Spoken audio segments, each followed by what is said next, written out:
Ranji trophy ക്രിക്കറ്റിൽ സൗരാഷ്ട്രയ്ക്കെതിരെ ഒന്നാം innings lead നേടി കേരളം. സൗരാഷ്ട്രയുടെ ആദ്യ ഇന്നിംഗ്സ് സ്കോറായ 160 റൺസ് കേരളം മറികടന്നു. കേരളത്തിന്റെ 5 വിക്കറ്റുകൾ നഷ്ടമായി. മഹേഷ് പോലൂരുണ്ട് വിവരങ്ങൾ നൽകാനായി. മഹേഷ്, ഇന്നലെ തന്നെ കേരളം മത്സരത്തിൽ പിടിമുറുക്കിയിരിക്കുന്നു. ഇന്നും സമാനമായ സാഹചര്യം തന്നെയാണോ? എങ്ങനെയാണ് മത്സരം പുരോഗമിക്കുന്നത്? അനീഷ, തീർച്ചയായും ഇന്നും കേരളത്തിന്റെ ഒരു ആധിപത്യം കാണുകയാണ് സൗരാഷ്ട്രയ്ക്ക് മേൽ.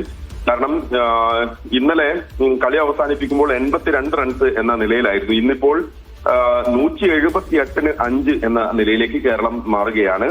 ഒന്നാം ഇന്നിംഗ്സ് സ്കോർ 160 ആയിരുന്നു സൗരാഷ്ട്രയുടെ. 14 റൺസിന്റെ ഒന്നാം ഇന്നിംഗ്സ് ലീഡ് ഇതിനോടകം തന്നെ കേരളം നേടിക്കഴിഞ്ഞിട്ടുണ്ട്. കേരളത്തെ സംബന്ധിച്ചിടത്തോളം ഈ മത്സരം സമനിലയിലായ പോലും ഒരു പോയിന്റ് അധികം ലഭിക്കുന്നതാണ്. പക്ഷെ സമനിലയല്ല കേരളത്തിന്റെ ലക്ഷ്യം. കാരണം രഞ്ജി ട്രോഫിയിൽ കേരളത്തിന് മുന്നോട്ട് പോകണമെങ്കിൽ ജയം അനിവാര്യമാണ്. നിർണായക മത്സരമാണ് കേരളത്തെ സംബന്ധിച്ചിടത്തോളം. അപ്പോൾ ഒരു പരമാവധി ലീഡ് ഇന്ന് ഉയർത്തുക, അതിനുശേഷം സൗരാഷ്ട്രയെ പെട്ടെന്ന് എറിഞ്ഞിടുക, പിന്നാലെ ബാറ്റ് ചെയ്ത് കേരളം ജയിക്കുക എന്നുള്ളത് തന്നെയാണ് കേരളത്തിന്റെ ലക്ഷ്യം. ഇന്നിപ്പോൾ നമ്മൾ എടുത്തു പറയേണ്ടത് രോഹൻ കുന്നുമ്മലിന്റെ പ്രകടനം തന്നെയാണ്. അദ്ദേഹം ഇന്നലത്തെ സ്കോറിൽ നിന്ന് കുറച്ച് റൺ മാത്രമാണ് കൂടുതൽ നേടിയത്. 80 റൺസിന് രോഹൻ കുന്നുമ്മൽ ഇന്ന് പുറത്തായി. പക്ഷെ ഇപ്പോൾ ബാബ അപരാജിത് 35 റൺസ് എടുത്ത് ക്രീസിൽ മികച്ച ഒരു പ്രകടനം. ബാബ അപരാജിതാണ് കുറെ കൂടി ഡ്രൈവ് ചെയ്ത് കേരളത്തിന് സ്കോർ കുറച്ചുകൂടി വളരെ പെട്ടെന്ന് എടുക്കുന്നത്. ഒപ്പം തന്നെ അങ്കിത് ശർമ്മ 19 റൺസുമായി ഇപ്പോൾ ക്രീസിലുണ്ട്. 2 പേരുമാണ് ഇപ്പോൾ ക്രീസിൽ. 2 പേരും മികച്ച രീതിയിൽ തന്നെ ബാറ്റ് വീശുകയാണ്. പ്രത്യേകിച്ച് അങ്കിത് 19 റൺസ് നേടിയത് 4 ബൗണ്ടറികളുടെ സഹായത്തോടെയാണ്, കേവലം 26 പന്തിൽ.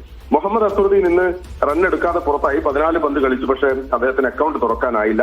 അഹമ്മദ് ഇമ്രാനും നമ്മളെ നിരാശപ്പെടുത്തി. ജയദേവ് ഉനസ്കഡിന്റെ പന്തിൽ ഉനസ്കഡ് തന്നെ ക്യാച്ചെടുത്തു. 10 റൺസ് മാത്രമാണ് അഹമ്മദ് ഇമ്രാൻ നേടാനായത്. ഇന്നിപ്പോൾ പുറത്തായത് 3 ബാറ്റർമാരാണ്, രോഹനും ഇമ്രാനും മുഹമ്മദ് അസറുദ്ദീൻ. എന്തായാലും കേരളം ലീഡ് നേടി എന്നുള്ളത് വലിയൊരു ആശ്വാസമാണ്. മത്സരം പരിശോധിക്കുമ്പോൾ ഏതായാലും കേരളത്തിന് തന്നെ വിജയസാധ്യത എന്ന് പറയാനാകില്ലേ? അപ്പോൾ ഇനി 2 നിർണായക, അതായത് ഇന്ന് കേരളം പരമാവധി ലീഡ് നേടുക. നാളെയും ഇന്ന് ലീഡ് നേടിയ ശേഷം ഇന്ന് സൗരാഷ്ട്ര ഇന്ന് തന്നെ ബാറ്റിങ്ങിന് വിടുക, അല്ലെങ്കിൽ നാളെ രാവിലെയെങ്കിലും സൗരാഷ്ട്രയെ ബാറ്റിങ്ങിന് വിട്ട ശേഷം ഇനി 2 ദിവസമാണുള്ളത്.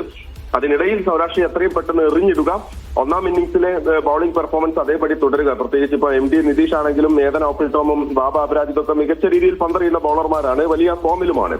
അതുകൊണ്ട് തന്നെ നമുക്ക് മത്സരത്തിലേക്ക് വന്നു എന്ന് ഇത് പറയാൻ പറ്റുന്ന ഒരു സാഹചര്യമായിട്ടില്ല. പക്ഷെ കേരളം നേടുന്ന ലീഡ് വളരെ നിർണായകമാണ്. ഒരു 100 റൺസിൽ കൂടുതൽ അല്ലെങ്കിൽ ഒരു 150 റൺസിൽ കൂടുതൽ ലീഡ് നേടുകയും വളരെ പെട്ടെന്ന് തന്നെ സൗരാഷ്ട്രയും പുറത്താക്കുകയും ചെയ്താൽ അവസാന ദിവസം കേരളത്തിന് മത്സരത്തിലേക്ക് തിരികെ വരാൻ സാധിക്കും. എന്തായാലും മികച്ച പ്രകടനമാണ്. കഴിഞ്ഞ മത്സരങ്ങളെയൊക്കെ അപേക്ഷിച്ച് നോക്കുമ്പോൾ കേരളത്തിന്റെ താരങ്ങൾ. മഹേഷ്, കഴിഞ്ഞ മത്സരത്തിൽ കർണാടകയോട് ഇന്നിംഗ്സിന് പരാജയപ്പെട്ടു പോകുന്ന സാഹചര്യമായിരുന്നു. ഏതായാലും അതിൽ നിന്നൊക്കെ വലിയ ഇംപ്രൂവ്മെന്റ് കേരളത്തിന്റെ പ്രകടനത്തിൽ ഉണ്ടായിട്ടുണ്ട് എന്ന് തന്നെയല്ലേ?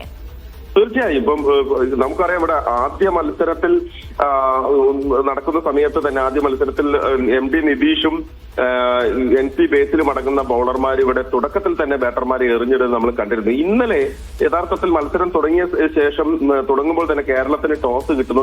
കേരളത്തിന്റെ ക്യാപ്റ്റൻ അസർ സൗരാഷ്ട്രയെ ബാറ്റിങ്ങിന് അയക്കുന്നു. അപ്പോൾ പിച്ചിന്റെ ഒരു സ്വഭാവം വെച്ച് നോക്കുമ്പോൾ പേസർമാർക്ക് അനുകൂലമായി വരേണ്ടത് തന്നെയായിരുന്നു. അവിടെയാണ് നിതീഷ് വളരെ കൃത്യമായി പന്തറിയുകയും സൗരാഷ്ട്രയുടെ ബാറ്റർമാരെ വിറപ്പിക്കുകയും ചെയ്തത്.